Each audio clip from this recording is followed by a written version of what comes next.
Quando mudou da Pensilvânia para Nova York em 1986, o aspirante a roteirista Andrew Kevin Walker se assustou com a criminalidade e o uso de drogas de uma cidade tão grande. Enquanto trabalhava como assistente de vendas em 1991, ele começou a escrever um roteiro especulativo chamado Seven, ambientado em uma cidade sombria sem nome, inspirado em sua experiência deprimente vivendo em Nova York. Walker acreditava que seu thriller sobre policiais perseguindo um serial killer motivado pelos 7 pecados capitais atrairia atenção e o ajudaria a iniciar uma carreira como escritor profissional. No início da década de 1990, a produtora italiana Penta Film adquiriu os direitos do material. Walker recebeu o cachê mínimo permitido pelo Writers Guild of America, o que foi suficiente para deixar o emprego de assistente de vendas, se mudar para Los Angeles e se dedicar ao desenvolvimento de Seven. Para liderar o projeto, a Penta Film contratou o diretor Jeremiah S. Chekchik, então conhecido pelo recente sucesso na direção da comédia Férias Frustradas de Natal, de 1989. Chekchik buscava um projeto mais sério e, ao lado da Penta Film, insistiu em várias mudanças no roteiro original, incluindo a remoção da cena em que a cabeça decepada de Tracy é entregue em uma caixa. Com medo de ser substituído ou o projeto ser cancelado, Walker concordou em fazer as mudanças pedidas e escreveu um final mais convencional, no qual os detetives confrontam o assassino em uma igreja descrita como em chamas ou incendiada. Nesse roteiro, o assassino personifica o pecado da inveja e mata Mills antes de ser morto a tiros por Somerset, enquanto Tracy, grávida, deixa a cidade. Em entrevista de 2017, Walker disse que sentia que estava arruinando o próprio roteiro e que devia ter abandonado o projeto. Para atender às demandas do estúdio, o roteirista escreveu um total de 13 rascunhos.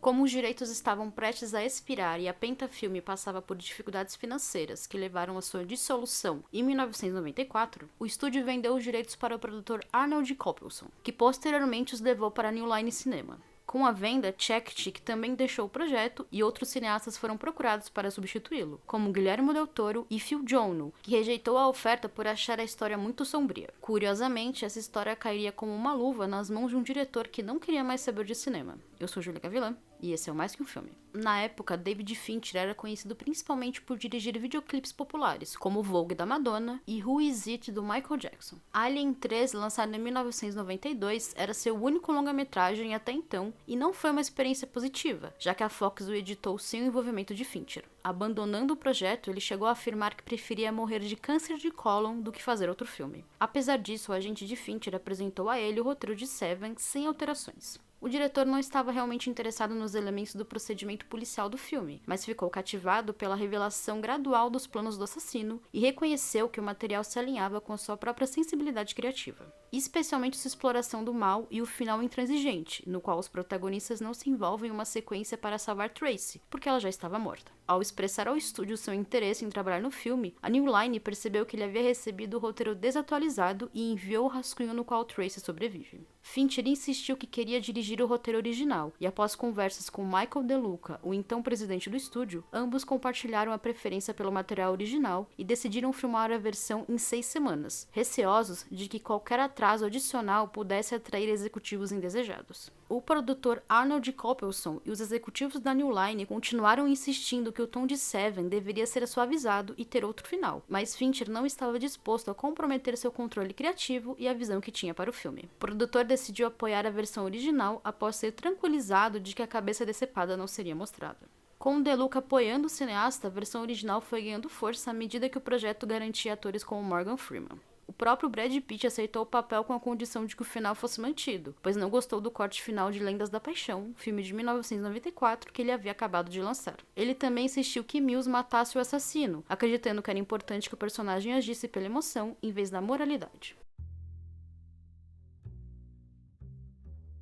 Com a aprovação da New Line, Walker refinou ainda mais o roteiro, e suas mudanças incluíam estender uma sequência de perseguição, mostrando Mills caçando o assassino cautelosamente. O objetivo era evitar as perseguições cinematográficas em que os personagens perseguem freneticamente um alvo. Com o roteiro concluído em agosto de 1994, as filmagens principais começaram em 12 de dezembro do mesmo ano, sendo finalizadas em 10 de março de 1995. Walker esteve no set para fornecer sugestões e reescritas sob encomenda, mas não deu muita contribuição ao diretor, acreditando que ele deveria adaptar o roteiro como quisesse. As filmagens ocorreram inteiramente no centro de Los Angeles, apesar de Fincher desejar filmar em Oakland, na Califórnia, por causa da estética das casas de madeira. A escolha não foi possível devido ao cronograma apertado de filmagens. Como chovia com frequência, o cineasta decidiu filmar na chuva para evitar erros de continuidade, além de Pitt ter apenas 55 dias disponíveis para estar no set. Acreditando que era importante criar limitações para se desafiar, Fincher mandou construir cenários sem paredes removíveis, e a equipe teve que filmar dentro desses limites. A estética de Seven foi influenciada por filmes como Operação França de 1971, All the Jazz de 1979 e O Silêncio dos Inocentes de 1991. O ponto de vista de câmera por cima do ombro usado no documentário Cops também influenciou o filme devido à sua vulnerabilidade implícita. O designer de produção Arthur Max, o figurinista Michael Kaplan, Fincher e o diretor de fotografia Darius Khondji colaboraram para estabelecer uma visão unificada para a direção de arte. Essas diretrizes estabeleceram que os designs deveriam representar um mundo onde tudo é corrompido e disfuncional. Uma das influências eram as fotografias de William Eggleston e Robert Frank, que tinham um retrato mais sombrio e cru da sociedade estadunidense. Para Khondji, o estilo de Frank podia ser visto nos exteriores mais claros e nos interiores mais escuros de Seven, um visual obtido pela subexposição do negativo do filme. Para as cenas dos assassinatos, a influência foi a obra de Joel Peter Witkin, que trabalhou como fotógrafo de guerra entre 1961 e 1964, durante a Guerra do Vietnã. Já a cena da morte motivada pela preguiça, em particular, foi influenciada pela obra do pintor Edvard Munch, que se baseou em imagens verdes e claustrofóbicas. Segundo Conte, o thriller político Clutch, O Passado Condena, de 1971, também teve uma influência significativa devido ao que ele descreveu como uso da luz de cima, além de composições em tela ampla para intimidade em vez de grandes vistas. Para ele, o visual de Seven tem essa sensação de realismo intensificado, um realismo que foi elevado a vários níveis e se tornou seu próprio estilo. Fincher escolheu uma cena em Clutch em que a única iluminação é a lanterna do personagem, dizendo que não gostava de outros filmes em que os personagens afirmam que a visibilidade é baixa, apesar do público conseguir ver a cena claramente. Khondji utilizou uma mistura de iluminação, usando luz quente das lanternas chinesas para representar o passado e o presente, e uma luz fria de LED para representar o futuro. A cena final entre os dois policiais e o assassino teve uma iluminação inconsistente porque os atores estavam sempre iluminados por trás pelo sol, independente da sua posição na cena. Fincher queria uma encenação precisa para cada cena, para que o público se sentisse como se estivesse no local. A New Line não gostou da escuridão das filmagens diárias, e o diretor de fotografia até sugeriu dar mais brilho, mas Fincher se recusou a ceder. O estúdio só se acalmou sobre a questão quando filmagens disponíveis transformadas em um showreel promocional foram bem recebidas por proprietários de cinemas. Khondji utilizou lentes Panavision Primo, que ofereciam uma imagem nítida com bom contraste, e películas Kodak que conseguiam capturar os interiores granulados e os pretos profundos para exteriores noturnos. Claro que o equipamento não fazia mágica. Khondji descreveu a cena em que Mills persegue o assassino como uma das mais difíceis de filmar devido à sua duração, aos movimentos rápidos de câmera na chuva e aos espaços internos apertados e mal iluminados. Um segmento teve que ser refilmado porque o local estava escuro demais para a câmera capturar o rosto de Freeman.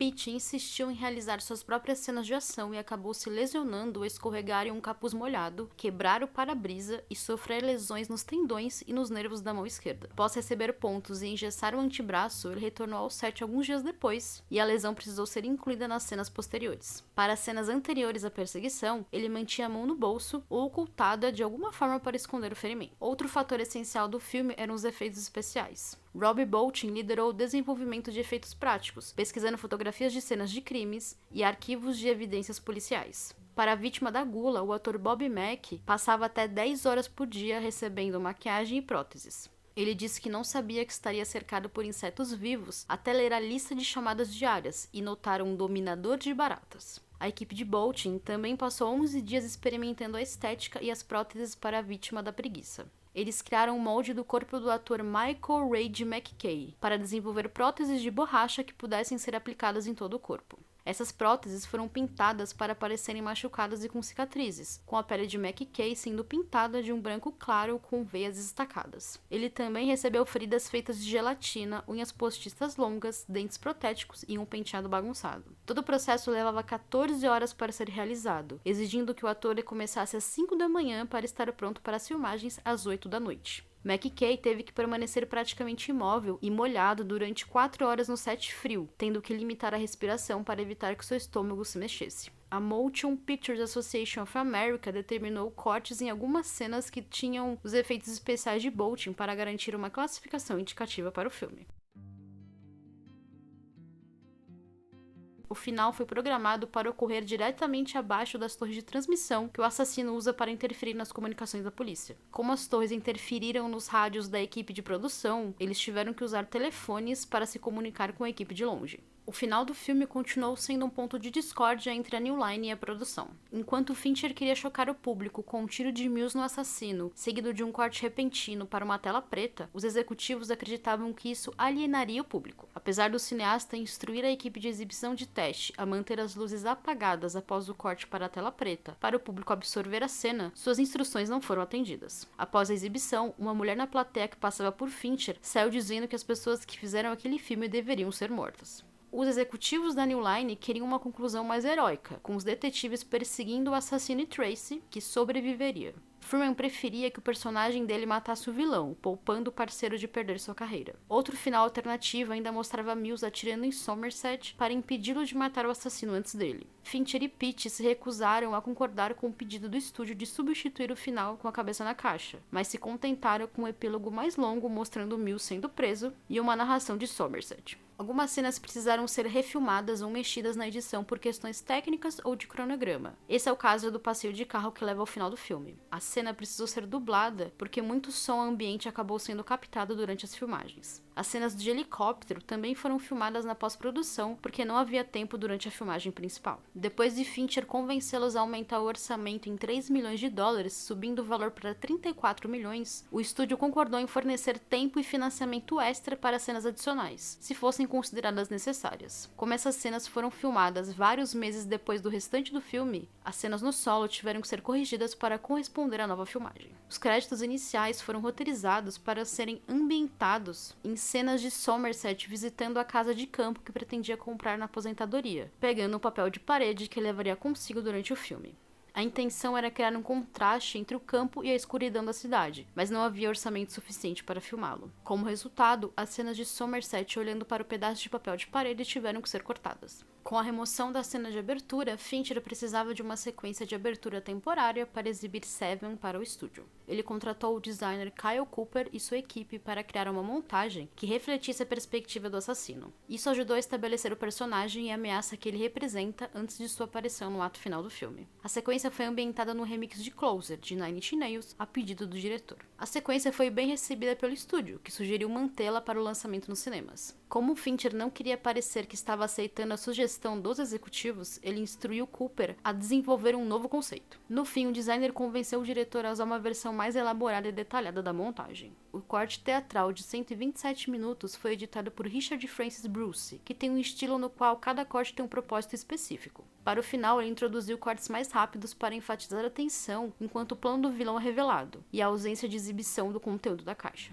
Esse trabalho lhe rendeu uma indicação ao Oscar de edição em 1996. Para enfatizar a escuridão, Fincher e Conte usaram um processo químico caro e demorado de bypass com alvejante que reteve parte da prata que normalmente seria removida do filme. A prata cria um efeito luminoso em tons mais claros e cores mais profundas e escuras. Das 2.500 cópias enviadas aos cinemas, apenas algumas centenas utilizaram o processo. A New Line Cinema não tinha grandes expectativas para Seven, com base nas reações medianas dos testes de exibições. Surpreendendo a todos, o filme ficou em primeiro lugar no fim de semana de estreia, se mantendo popular por 5 semanas. Ele foi o melhor fim de semana de estreia de setembro na época e a 7ª melhor bilheteria de 1995. Eu sou Júlia Gavilã e esse é Mais Que Um Filme. Me siga nas redes sociais para acompanhar o que eu faço por aí e bater um papo comigo. Também siga o feed do podcast para não perder nada e conheça o Catarse do Mais Que Um Filme. Ou me pague um café via Pix. Até a próxima!